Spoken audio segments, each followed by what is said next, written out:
Welcome ladies and gentlemen, my name is Chris Schweening and today I've been playing around with a relatively cheap and rather old portable ultrasound machine. I thought you might be interested in what it can do. It's a Somerset 180 Plus, this model specifically labelled for the veterinary market. A word of warning, I'm not a doctor or a clinician, but I am a physiologist with a bit of knowledge about the circulatory system. So what I want to show you is nothing to do with medical diagnostics, but instead a quick tour through the circulation and the heart, and to show you what you might be able to see if you can lay your hands on such a machine. Now, ultrasound machines use high frequency and audible sound to produce images. The sound is produced and detected by a probe placed against the skin. The sound emerges as a blade-like shape slicing through the tissue, producing an image, rather like looking at the sliced tissue end on. And to couple the probe to the skin and allow efficient transfer of energy, a gel is required. Now, I don't have any, so I've made a flour and water white sauce, which works just as well, but it does leave a bit of a mess. To start our journey, I'm going to place the probe liberally coated in white sauce in the centre of my abdomen, just below the ribs, slicing across my body. So here is the image. You need to keep the probe still and steer the beam around by gently rocking, sliding or rotations. It takes a little bit of practice, but isn't that hard to get a view rather like this. What you can see here are two major blood vessels. These are the black holes. Black is anechoic, that is, sound doesn't echo back. The white surrounding is echoic. The inferior vena cava is on the left. It is a big vein that brings blood back to the heart, and next to it the descending aorta that carries blood from the heart down the body. The vena cava has a larger cross-sectional area than the aorta. There is lots of blood in there, but it is at a low pressure, which is partly why it can have such a large diameter. What you might be able to see is that the aorta is pulsating. That is caused by the heart beating, and in particular it is expanding as the heart pushes blood into it. This expansion smooths the blood flow from the heart, and it's referred to a Wind-Kessel effect. This smoothing becomes compromised in people with hardened arteries. The inferior vena cava is also changing in volume, but here there are two sorts of volume changes. First, you can notice sharp drops in diameter with each heartbeat. This is caused by the heart or the right ventricle quite literally sucking blood out of it with each beat. The second changes are caused by pressure changes by breathing. The pressure changes affect the vena cava and not the aorta because the vena cava has a lower pressure within it and has thinner walls. Now, if I rotate the probe through 90 degrees, so it is slicing up and down my body, you can see the vessels cut through their length.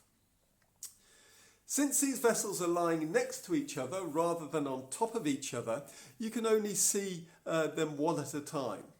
So here is the aorta. You can see that it isn't a nice straight vessel, it wiggles a little bit, so I can't get a very long length in the image at once. But you can see the expansion with each beat.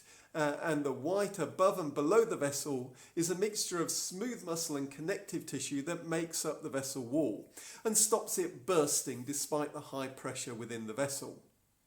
Next to it is the vena cava. Notice that the vessel wall is essentially invisible. The pressure here is very low. It really does look like a big cave.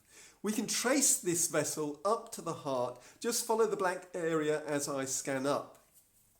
Now you can see some of the some flapping at the top, and that is the tricuspid valve in the right ventricle of the heart. The vena cava is only separated from the right ventricle during the contraction of the heart by that valve. So to show you what the heart looks like, I want to show you an image through the heart made from the subxiphoid position. What I'm going to do is to place the probe on my stomach. In fact, I'm going to push it in quite hard and point it upwards towards my chest. I can't do that whilst talking, so here is an image I took earlier. What you can see are all four chambers of the heart in cross-section. The top of the image is close to the probe. That grey at the top is my liver. It is producing a window through which I can see my heart. The flaps are the atrioventricular valves. The blood flows or is sucked into the right ventricle from the vena cava. Notice the right ventricle is small with a thin wall, whilst it pumps almost exactly the same amount of blood as the left ventricle. It does so with low pressure, and that doesn't need much muscle. The right ventricle pushes the blood to the lungs and it returns back into the left atrium and then into the left ventricle. That left ventricle is on the right here. It is much more muscular because it has to push the blood around the body. To show you the left ventricle in more detail, I'm going to place the probe on my chest. Here we run into a problem. The ribs are like bars preventing the ultrasound from penetrating, so we need to look through the gaps between the ribs. I'm going to align the probe so it cuts along the length of the ventricle, the so-called long axis of the heart. For me, that means the slice has an orientation of about 4 o'clock. So here is that view. Of course, your heart moves around when you breathe or shift your body around, and if you're doing this on yourself, you may need to tilt your body to get the best view. So in this parasternal long axis view, it shows not only the left ventricle but also the aorta and the aortic valve, and this is sometimes referred to as the outflow tract. Blood here is coming in from the lungs, from the pulmonary vein, and is flowing into the ventricle as it relaxes, causing the mitral valve leaflets to flap. At this point, the aortic valve is shut, since the pressure is much higher in the aorta than in the relaxing ventricle. Then the ventricle starts to contract. This stops the blood flowing in and causes the mitral valve to snap shut. The rise in ventricular pressure then forces the aortic valve open and blood shoots out into the aorta.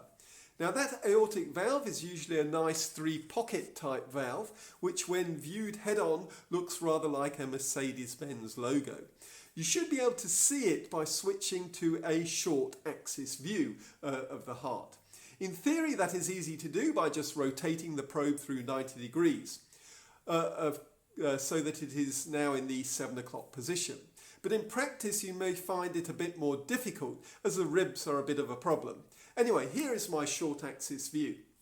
The Mercedes-Benz logo isn't visible. Indeed, things are pretty hard to make out. And I know I'm in the right place because if I move the probe down I can see the left ventricle. Going back up we can see one flap of the valve easily, but the others aren't so visible. Now this is an old machine and I am a bit old and possibly a bit odd. It's disappointing that I can't get a better view, but if I were an expert I'm sure I'd be able to see more. Anyway, that's probably enough of our tour through the heart. What I haven't shown you is that the machine is also able to show blood flow through a process of Doppler image. That will have to wait for another time. In the meantime, it is time for me to get rid of the white sauce before it sets and becomes painfully hard, and then head off for a run.